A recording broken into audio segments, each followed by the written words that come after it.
बहुत प्रसिद्ध श्लोक है। शिला सुखदेव गोस्वामी के द्वारा भगवान श्री कृष्ण के लिए वो प्रार्थना कर रहे हैं और भगवान श्री कृष्ण की अद्भुत शक्ति का वर्णन कर रहे हैं, जिसके द्वारा वह महान से महान पापी का भी उद्धार कर सकते हैं। इसलिए हम सभी के लिए होप्स है।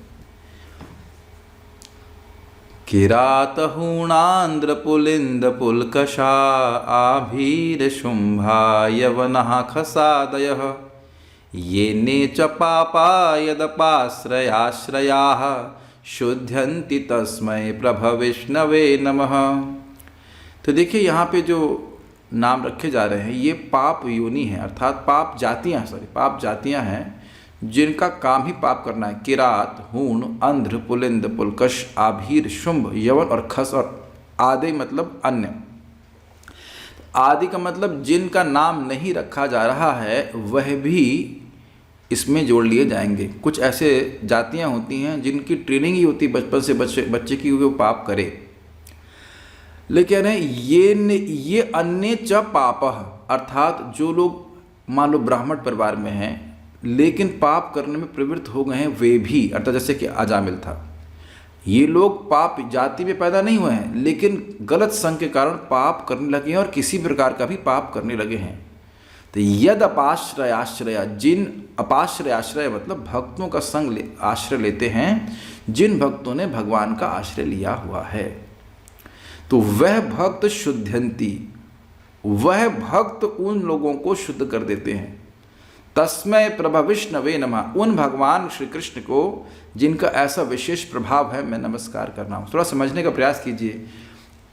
महान पापी लोग भक्तों के आश्रय से, भक्तों की संगत से शुद्ध हो जाते हैं। तो आप पूछेंगे कि भाई इसमें भगवान का यश कैसे आ गया? तो भगवान की भक्ति करने से भक्तों में इतना शक्ति आ जाती है कि वह महान पापियों को शुद्ध करने वाले हो जाते हैं। दर्शने पवित्र करो एई तुम्हार गुण, दर्शन मात्र से वैष्णव भक्त को, जीवों को पवित्र करने वाले होते हैं।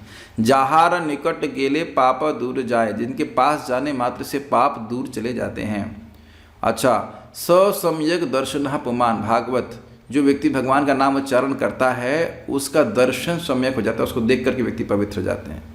तो आप देख सकते हैं कि भगवान की कितनी अद्भुत शक्ति है। और प्रमाण आपके सामने फोटो ग्रुप में है कि देखिए ये लोग हिप्पी लोग थे और यही हिप्पी आगे जा कर के न सिर्फ शुद्ध्यंती यानी भगवान की शुद्ध हुए, ऐसा ही नहीं मात्र हुआ बल्कि कृष्ण भावना का, हरे कृष्ण मंत्र के महान प्रचारक हुए।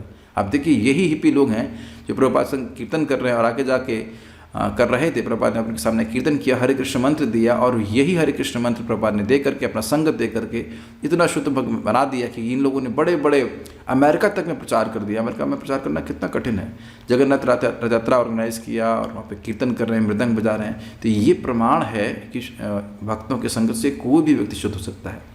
श्रीमद् भागवतम के श्लोक को दूसरे स्कंद 4 अध्याय 18 श्लोक है, इसको ज़रूर इस पर विचार करना चाहिए कि जब ऐसे महान पापी व्यक्ति भी शुद्ध हो सकते हैं तो हमारा भी चांस है। लेकिन एक बात ध्यान देना होगा, देखिए भक्तों के आश्रय का मतलब है taking shelter of association of devotees means taking shelter of the shravan kirtan process. भक्तों के आश्रय का मतलब है कि भक्तों की संगति में आकर व्यक्ति भगवान का श्रवण कीर्तन करे, तभी वह पूरी तरह से शुद्ध, तभी वह शुद्ध हो पाएगा। So we have an opportunity now to chant and association of good devotees. Hare Krishna. Srila Prabhupada की जय।